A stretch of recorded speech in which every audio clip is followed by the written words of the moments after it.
بسم اللہ اولہ آخرہ. اب آج ہم نے یہ اسم بلحاظ وسعت صفحہ نمبر 32 سے لے کے 35 تک کا مطالعہ کرنا ہے.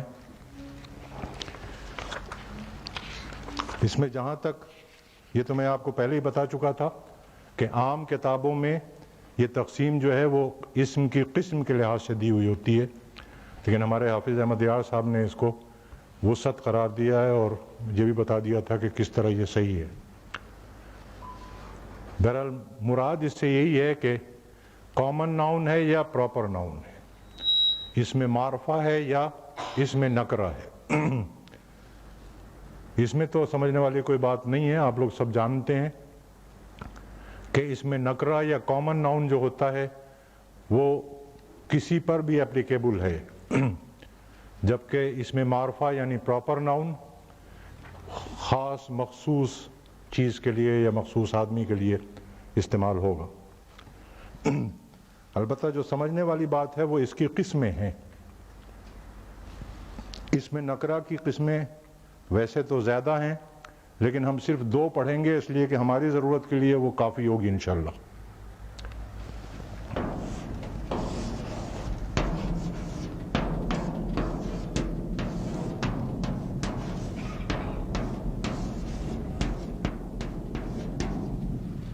اس میں نکرہ کی ایک قسم ہے اس میں ذات، ایسا لفظ ایسا اسم جس سے اس چیز کی جنس کا علم ہو، جیسے انسان، گائے، گھوڑا، پتھر، آگ، یہ جنس کا پتہ دیتی ہیں اس میں ذات. اور دوسری ہے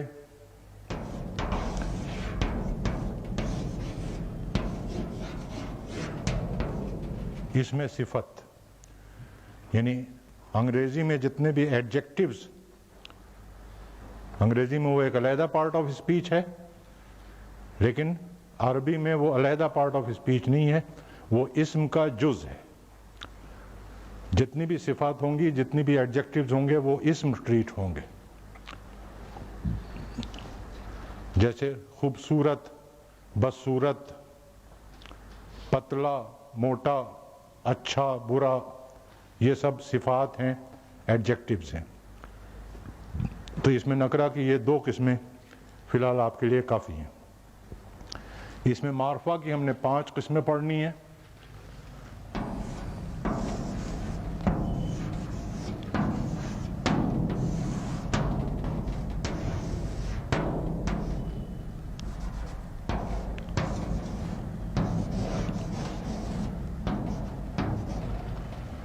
اس میں علم، علم کسے کہتے ہیں؟ جھنڈا. اور جھنڈے کو علم کیوں کہتے ہیں؟ اس لیے کہ وہ اصل میں علامت ہوتی ہے، نشانی ہوتی ہے، اس کے ذریعے پہچانا جاتا ہے. پرانے زمانے میں جب قافلے چلتے تھے تو اس خیال سے کہ قافلے کا کوئی بندہ پیچھے رہ گیا ہو تو دور سے اسے جھنڈا نظر آ جائے گا تو اسے پتہ لگ جائے گا میرا قافلہ وہ جا رہا ہے. وہ بطور نشان کے اس کو استعمال کرتے تھے. تو کوئی ایسا اسم جو بہت ساری چیزوں میں سے کسی چیز کو مخصوص کر دے، جیسے ہم نام رکھتے ہیں زید، عثمان، طارق، وحید، اس نام سے، اس علامت سے ہم باقی انسانوں میں سے اس ایک شخص کو علیحدہ پک اپ کر سکتے ہیں. اس میں علم، جس سے وہ چیز پہچانی جائے.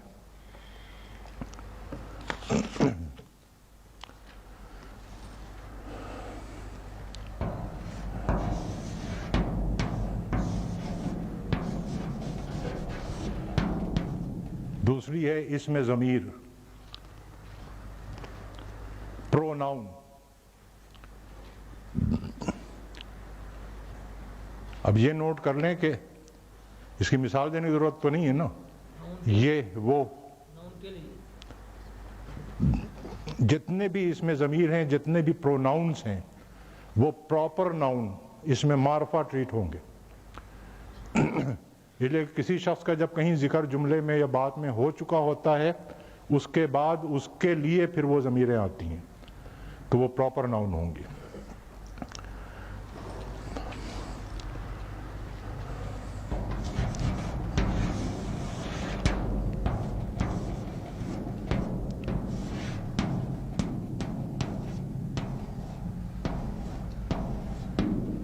اس میں اشارہ وہ لفظ جس سے کسی چیز کی طرف اشارہ کیا جاتا ہے. اردو میں تھوڑی سی یہ پرابلم ہے کہ اس میں ضمیر اور اس میں اشارہ کے لیے زیادہ تر الفاظ کامن ہیں.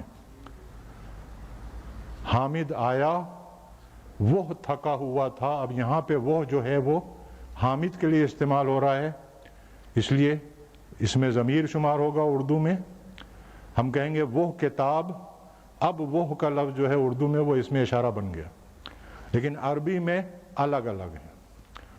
ہوا یہ اس میں ضمیر ہے، اس کے معنی ہیں وہ، اور دالکا یہ اس میں اشارہ ہے، اس کے بھی معنی ہیں وہ. لیکن عربی میں ہمیں پتہ ہے کہ ہوا ضمیر ہے، دالکا اشارہ ہے.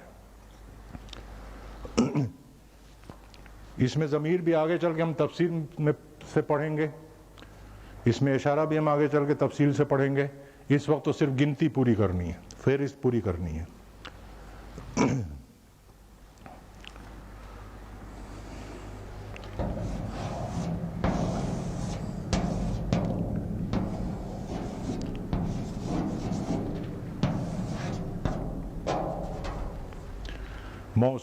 موصول سے کیا مراد ہے یہ ہم انشاءاللہ آگے سمجھیں گے تفصیل سے.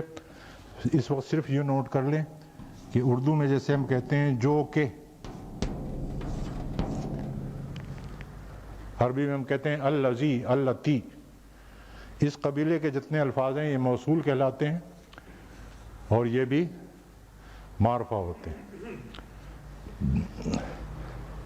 دراصل ہوتا یہ ہے کہ کسی چیز کا پہلے ذکر ہو چکا ہے، اس کی کوئی خصوصیت یا کوئی صفت بیان کرنی ہے تو اکثر جو کہ.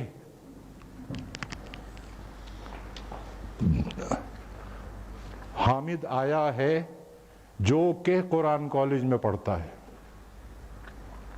تو یہ جو انداز ہے وہ جو کہ، اسی لیے جتنے بھی موصول کے لیے الفاظ استعمال ہوں گے وہ بھی معرفہ ہیں. اور پانچویں قسم جو ہم نے پڑھنی ہے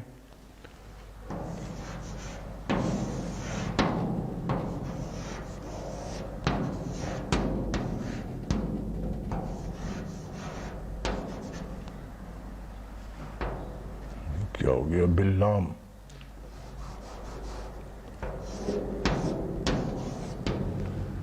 معرف باللام، اس کو ذرا سمجھ لیں. معرف کے معنی ہیں معرفہ بنایا ہوا، باللام کے معنی ہیں لام کے ذریعے یا لام سے، لام سے معرفہ بنایا ہوا. تو اس سے یہ اندازہ ہو جانا چاہیے آپ کو کہ وہ لفظ دراصل نکرہ تھا، اوریجنلی وہ لفظ نکرہ تھا، اس کو لام کے ذریعے سے، لام سے معرفہ بنایا گیا ہے. معرف باللام، جیسے کتابن سے الکتاب، رجلن سے الرجل، علی ذی القیاس.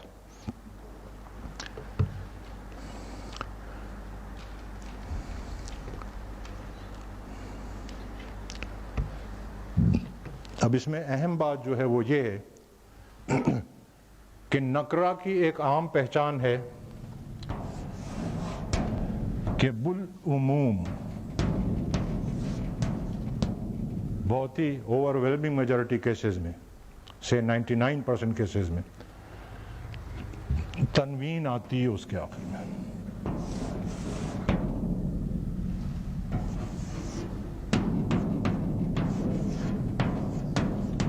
فرسن گھوڑا، انسانن انسان، حجرن پتھر.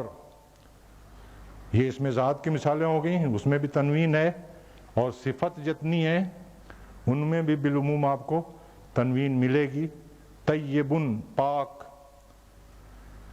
سہل آسان، حسن خوبصورت، علی حد القیاس۔ تنوین کی تو یہ پہچان ہے، سوری اس میں نکرہ کی تو یہ پہچان ہے کہ اس پہ عام طور پر تنوین ملے گی۔ اس میں معرفہ کی کیا پہچان ہے؟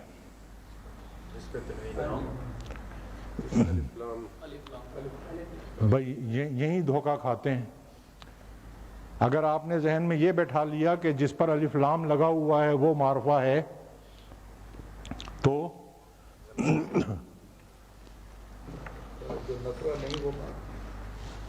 دیکھیں یہ جو 4 قسمیں ہیں، اس میں کسی علامت کی ضرورت نہیں ہے، یہ بذات خود معرفہ ہیں، فی نفس ہی معرفہ ہیں۔ جس طرح ہم جب جنس پڑھ رہے تھے تو جنس میں ہم نے کیا دیکھا تھا کہ معنی سے اگر یہ پتہ لگ جائے کہ یہ جوڑا ہے تو پھر کسی مؤنث کی علامت کی تلاش کی ضرورت ہی نہیں ہے۔ پھر جوڑے میں جو لفظ مادہ کے لیے استعمال ہوتا ہے اسے ہم مؤنث مانیں گے، امن کو ہم مؤنث مانیں گے، اختن کو ہم مؤنث مانیں گے، چاہے کوئی علامت ہو یا نہ ہو، معنی سے پتہ لگ رہا ہے کہ یہ لفظ بذات خود فی نفس ہی مؤنث ہے۔ بالکل اسی طرح سے یہ 4 قسمیں ہیں جو بذات خود معرفہ ہیں، اس میں کسی علامت کی تلاش کی ضرورت نہیں ہے، اور یہ 4 ہیں اور یہ 1 ہے۔ تو آگے چل کے ایکسرسائز میں طلبہ سے جو غلطی ہوتی ہے وہ یہی ہوتی ہے کہ ان کے ذہن میں یہ بات بیٹھی ہوئی ہے کہ الف لام ہے تو معرفہ ہے ورنہ نکرہ ہے، تو الف لام کے بغیر جو بھی لفظ ملا انہوں نے اس کو نکرہ ٹریٹ کر لیا، نمبر کٹ گئے۔ تو پہلے یہ غور کریں کہ ان 4 میں سے تو وہ کوئی لفظ نہیں ہے، اگر ہے تو علامت تلاش کرنے کی ضرورت نہیں ہے، وہ فی نفس ہی معرفہ ہے۔ ہاں نکرہ سے جب معرفہ بنایا جائے گا تب الف لام داخل ہوگا، تب یہ 5ویں قسم آئے گی۔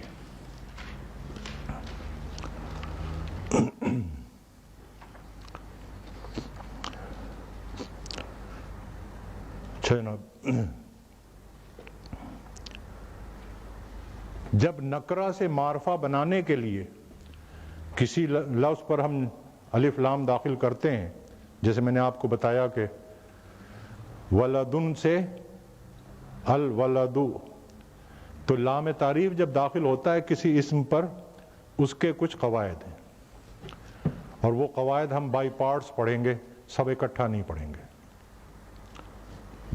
اس وقت ہم نے اس کے 2 قاعدے پڑھنے۔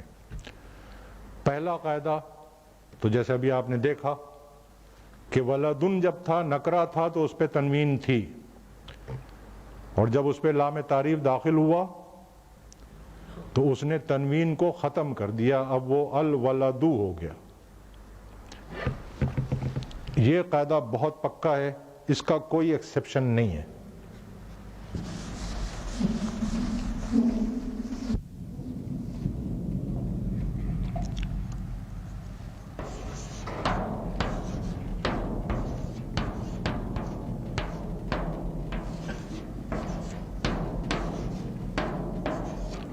الولد،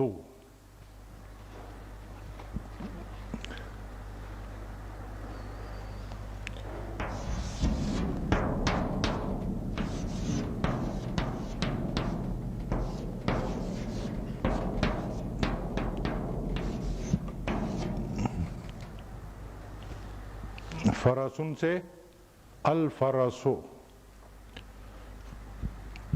اس کا کوئی ایکسیپشن نہیں ہے۔ کسی لفظ پہ اگر لام تعریف داخل ہوا ہے اور حالت نکرہ میں اس پر تنوین تھی تو لازماً تنوین ختم ہوگی، نو ایکسیپشن۔ دوسرا قاعدہ جو ہے لام تعریف کا وہ ذرا سمجھیں۔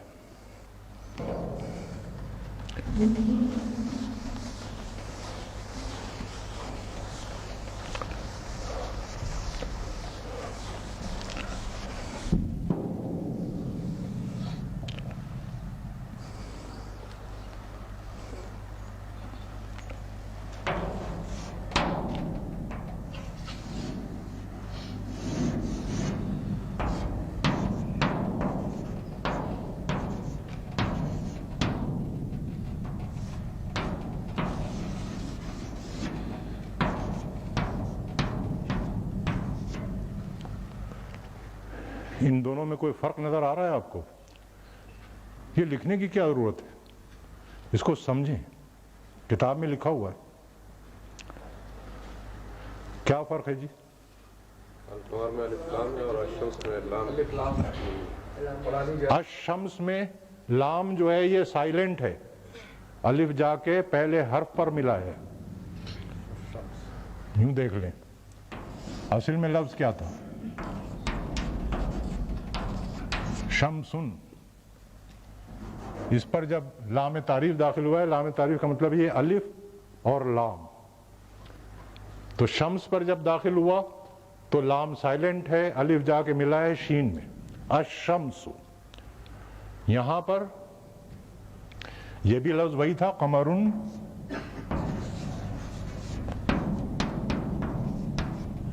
اس پر جب لام تعریف داخل ہوا ہے تو الف جا کے ملا ہے لام میں،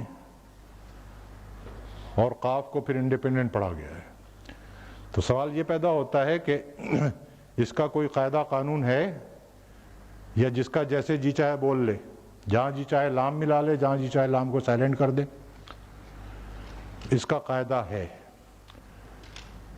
کتنے حروف تہجی ہیں عربی میں؟ میں نے تو 28 پڑھے تھے. 14 شمسی 14 قمری. ان حروف میں سے کچھ حروف ایسے ہیں کہ ان سے جب کوئی لفظ شروع ہوگا تو لام سائلنٹ ہوگا، اس لیے ان حروف کو حروف شمسی کہتے ہیں. اور کچھ حروف ایسے ہیں کہ ان حروف سے جب کوئی لفظ شروع ہوگا تو لام پڑھا جائے گا، الف جا کے لام میں ملے گا، ان کو حروف قمری کہتے ہیں. اور پریشان نہ ہو، ان کو یاد کرنا کوئی مسئلہ ہی نہیں، اٹ از ویری سمپل. حروف تہجی دیکھیں، الف، با، تا، ثا اور جیم، ہا، خا، دال، زال، را، زا، سین، شین، صاد، ضاد، طا، ظا، عین، غین، الی حد القیاس، یہ تک. یہ جو سیکوینس ہے دال زال سے لے کر طا ظا تک کنٹینیوس ہے بالکل. یہ شمسی ہیں سارے کے سارے. اور اس کے علاوہ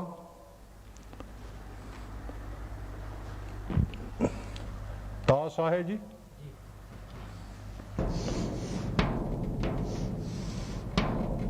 اور ادھر کیا ہے؟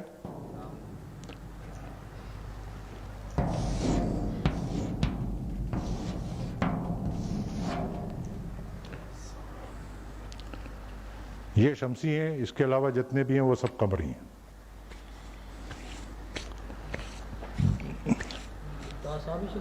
ہاں.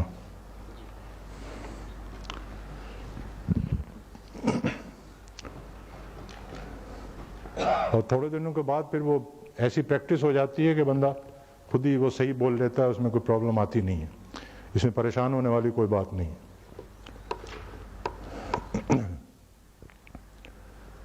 اب ہم نے ایک ایکسیپشن پڑھنا ہے. پہلے دن ہم نے آپ کو بتا دیا تھا کہ جب بھی قواعد پڑھیں تو اس کے لیے استثناء کی کھڑکی کھلی رکھیں. ہم نے آپ کو بتایا تھا کہ جہاں گنجائش ہوگی قاعدے کے ساتھ ساتھ ہی آپ کو استثناء بتا دیے جائیں گے، اور جہاں گنجائش نہیں ہوگی وہاں پہ وہ استثناء جو ہے وہ صحیح مقام پر بتایا جائے گا. مثال کے طور پر ہم نے ایک قاعدہ پڑھا تھا کہ حالت نصب میں دو زبر کے ساتھ الف کا اضافہ ہوتا ہے. یہ قاعدہ تھا، اس کے دو استثناء تھے، وہ اسی وقت پڑھ لیے تھے ہم نے. ایک قاعدہ ہم نے یہ پڑھا کہ غیر منصرف لفظ جب حالت جر میں جاتا ہے تو اس کے آخری حرف پر زیر نہیں آتی بلکہ زبر ہی رہتی ہے. جیسے